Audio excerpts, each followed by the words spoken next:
Bonjour, je m'appelle Nicole Richard. Et je m'appelle Michel Boudreau. Merci de prendre le temps de regarder cette vidéo. Nous espérons vous aider à comprendre davantage votre rôle au sein de la Commission de services régionaux. Plutôt que d'opérer seules, les communautés peuvent accomplir davantage en joignant leurs ressources et leurs efforts pour atteindre un but commun. Les commissions de services régionaux sont des agences de prestation de services qui desservent les communautés du Nouveau-Brunswick. Chaque municipalité, communauté, rurale et district de services local est inclus à l'intérieur des frontières des 12 commissions. Chaque commission est gouvernée par un conseil d'administration dont font partie les maires et des représentants des districts de services locaux de chaque région. Pour être efficace, chaque conseil doit bien comprendre la commission et les rôles et responsabilités des gens qui la gouvernent. Voici donc l'objectif de cette vidéo. L'objectif des commissions est d'augmenter la collaboration, la communication et la planification entre les communautés.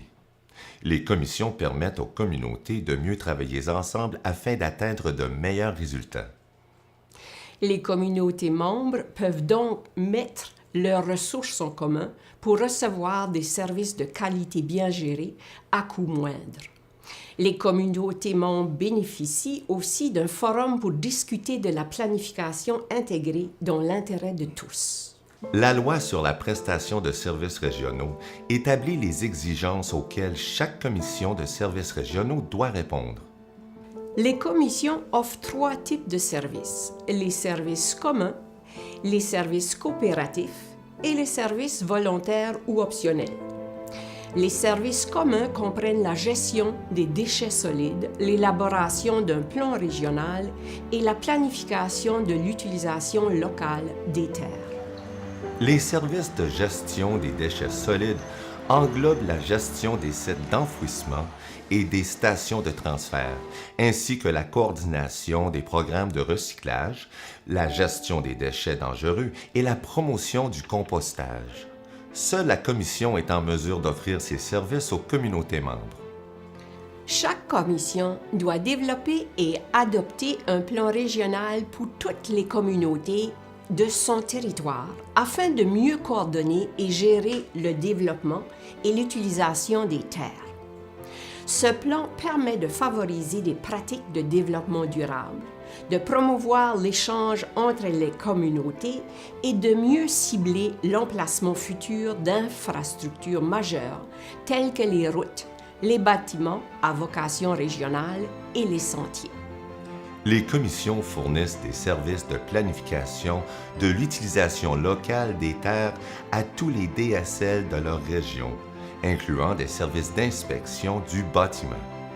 Les municipalités et les communautés rurales peuvent choisir d'utiliser ces services ou de se les procurer autrement.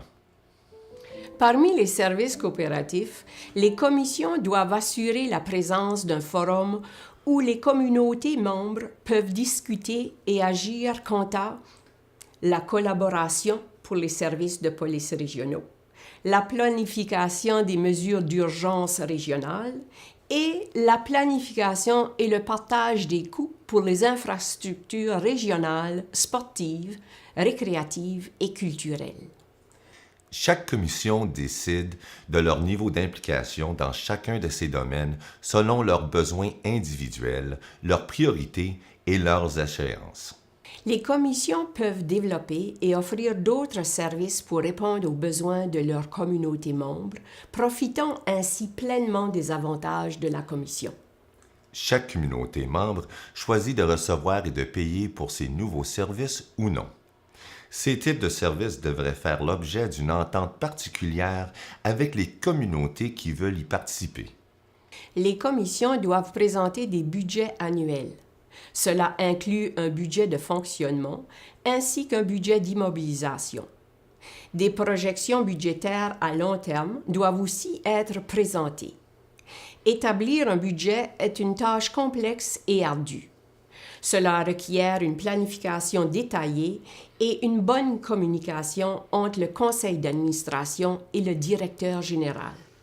Les commissions doivent aussi rédiger un rapport annuel qui est présenté à l'AGA et publié sur le site Web de la Commission.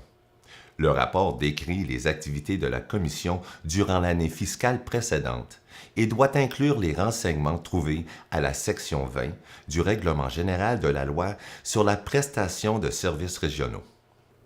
Les commissions de services régionaux ont été créées pour fournir des services régionaux et promouvoir la collaboration, la coopération et la prise de décision entre les communautés. Au-delà des services et responsabilités déjà établis, les commissions ont la liberté de réagir et de répondre aux besoins futurs de leur région comme il leur convient. Les conseils d'administration sont en mesure de développer leur organisation de façon à offrir des services individualisés à ses membres. Les membres du conseil d'administration devraient être à la recherche d'idées et d'opportunités qui permettraient à la commission d'élargir et de développer des services supplémentaires pour une ou plusieurs de ces communautés. Les commissions peuvent explorer plusieurs possibilités intéressantes afin de fournir des services plus rentables, de résoudre les défis communs et de bâtir des régions plus fortes. Le sujet suivant, les rôles et responsabilités du conseil d'administration.